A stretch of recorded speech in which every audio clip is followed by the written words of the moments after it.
Around 10 years ago, I met a professor from Oxford University who introduced me to the world of multisensory flavor perception.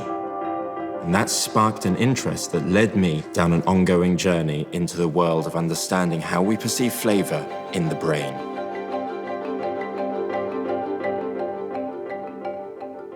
Along with two fellow experts, I want to explore how size and shape can affect flavor perception, eventually creating the ultimate multisensory eating experience for a group of guests. So now, blindfolds?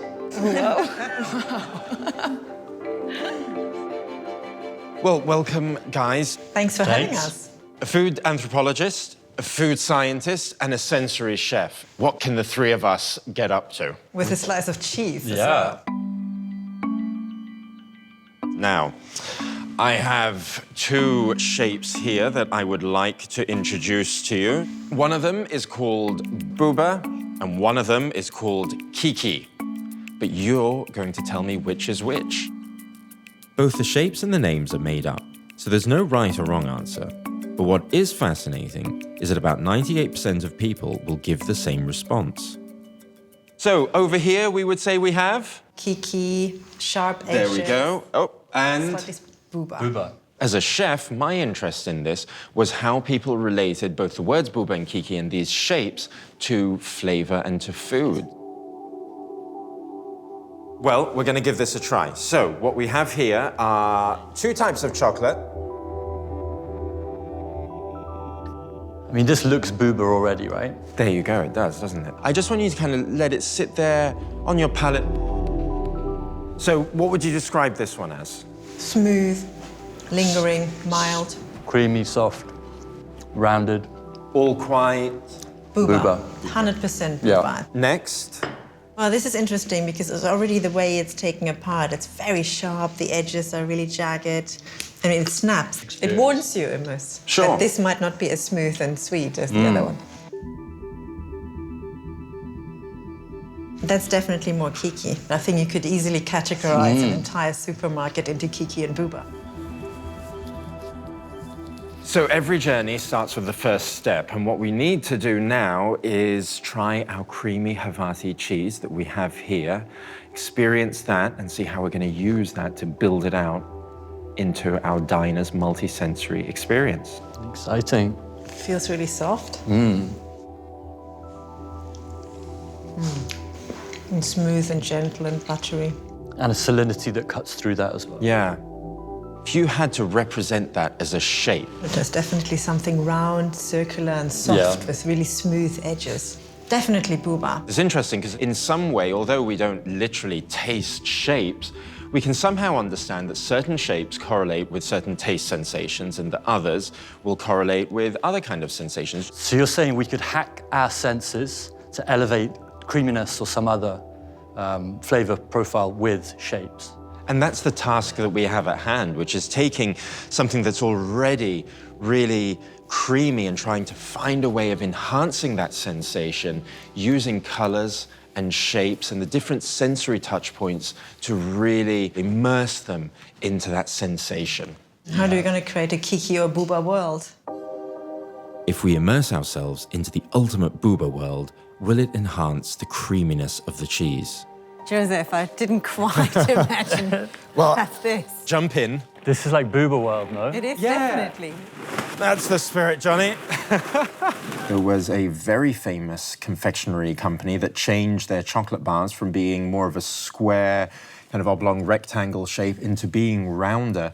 And then people actually thought that they changed the recipe because it felt perceivably sweeter on There the was so tongue. much outrage. I was one of those people. I was outraged as well. So, we're in our creamiest of environments. Now we've got to try our cheese and put it to the test. Let's see what Let's do it. impact we have there. This whole idea of weightlessness, this idea of creaminess, how better than to have our cheese suspended from a helium balloon? I think it's lighter. But that was a bit fiddly. The visual impact of the balloon, I think that's definitely something that would be great to keep. I think we should keep it in some form, but yeah, not. Yeah. This is too weird. So we've still got to figure out, though, how we're actually going to deliver the cheese. Should we immerse ourselves into our ball pit and try? Sure. Why not? All the way down, yeah?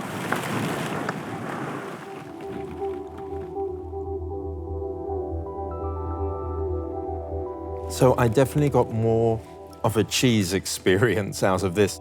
Just eating it off a spoon made you focus on the cheese a bit more, brought out all the kind of subtle flavors and textures and butteriness that you really want out of enjoying cheese, right? And I think you could have those enhancements just by looking at the balloons and the weight of the spoon, Yeah, but just without lying in the ball pit. The white kind of eliciting again that creamy idea. I could really imagine a whole space. White is really definitely the way forward. We want to keep the textures, we want to keep the balloons as this idea of weightlessness, and are we happy with our spoons? I think so. It's the most straightforward, most anchoring way of getting to it. Now we've just got to build out the rest of the environment for our final dining experience. I think we're very, very close. Good job. Good job. So after all the research with Johnny and Caroline, my job is to create a beautiful, little, intriguing and simple dish for our final multi-sensory tasting experience. And to do that, we're going to be using the same cheese that we were tasting before, which is Castello's Creamy Havarti. It's mild, it's buttery and subtle. And what we want to do is pair it with some pistachio that'll bring out a bit of texture and crunch. Then we've got these lovely, sweet, fruity apricots, some honey, some lardo, some olive oil pearls, and some basil oil. We discovered that the shape and texture of these spoons are the perfect complement for creating the creamiest sensations for the dish.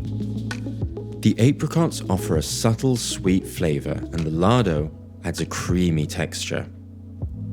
The round shape of the olive oil balls create a Bouba element to the dish, enhancing creaminess. I present the spoons on a plate that echoes the softness of the dish, but will also complement the round visuals that we're creating for the final eating experience. So the ideal outcome today is that we have our guests in some way understand the relationship or experience a direct correlation between the environment that we put them in and the resulting creaminess and richness that they get from the dish. What we're interested in is understanding your experiences of taste and flavor in relation to the things that you see and the shapes and textures that are all around you. And it's about what you perceive, so there are no right or wrong answers.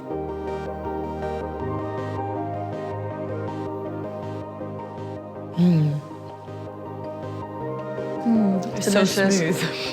There's a little crunch, yeah. There's a little bit of a crunch. If you had to represent what you just tasted as a shape, could you describe that shape to me? Rectangle? Rectangle. Yeah, mine would. So now, blindfolds.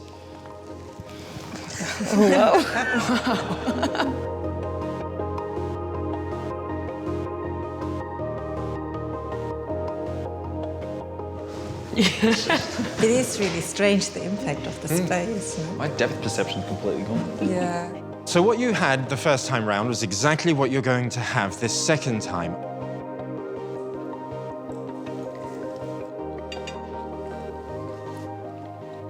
The flavors would be the same, but was the experience of the flavors exactly the same the second time round? No. Yeah, it's just creamy. It was like mild in like a gentle way. Yeah, it wasn't just like cheese. It was cheese. I think I can taste the cheese more now than the first time. Everything kind of being white and smooth makes you sort of focus on the white and smooth thing in front of you, which is the cheese. Definitely. Was definitely a bit cynical before, but it did taste and feel really different. I felt like all of the elements complemented the cheese more. The cheese tasted stronger. The second spoon felt kind of very different once I'd taken in sort of all of the room. It was like very creamy, smooth. I think at each stop we've learned something that's really culminated in allowing us to create this experience here. It's amazing, the universal truth of the Kiki and Bouba and the different shapes and the connotation they have with taste and flavor and texture. What I pictured versus what I actually saw when I took the blindfold off was completely different. It was pretty exciting, actually.